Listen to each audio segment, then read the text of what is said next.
Gennevilliers est une ville qui s'est profondément renouvelée.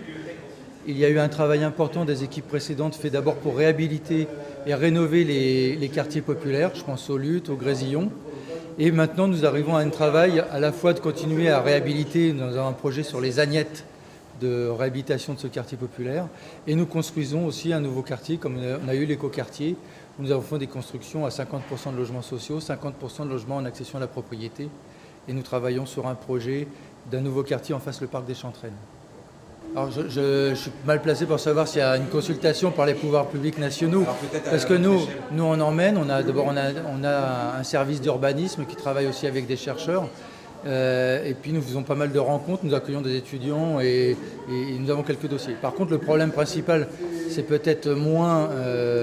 l'écoute des chercheurs que les moyens pour mettre en œuvre ce que les chercheurs souhaiteraient, et que peut-être que l'État arrête d'écouter les chercheurs parce qu'il ne met pas assez de moyens dans la qualité des constructions, notamment je pense aux constructions de logements sociaux, mais aussi à une réflexion sur quelle doit être la ville demain. Moi j'ai en mémoire, je ne suis pourtant pas un adepte de Nicolas Sarkozy, mais il avait lancé un grand projet sur le Grand Paris avec des chercheurs et des urbanistes. Donc il y a eu une effervescence intellectuelle. Ce qu'on peut reprocher, c'est ce qui a été fait dans un premier temps d'écoute, c'est qu'ils n'aient pas été entendus,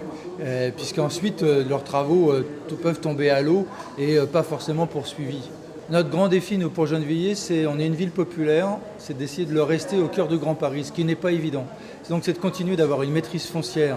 pour empêcher la spéculation immobilière de s'installer sur la ville qui créerait des logements, d'avoir une maîtrise publique aussi, puisque la construction de logements justement doit se penser avec des équipements publics pour bien vivre, et d'avoir une qualité aussi environnementale, c'est-à-dire de grands espaces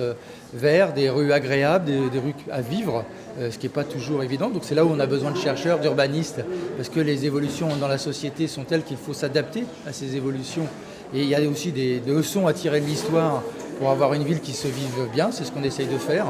Donc tout notre projet est de construire cette ville populaire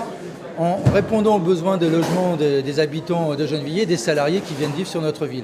C'est aussi de garder une dimension économique à notre ville de Gennevilliers, puisqu'elle est conçue pour 1 tiers d'habitat, 2 tiers d'activité économique. Et donc nous voulons conserver cette activité économique sur la ville parce que ça nous semble important pour un développement durable des villes, ne pas avoir des emplois trop éloignés, pour respecter la nature, et aussi parce que c'est aussi un moyen de créer des richesses au cœur de la métropole.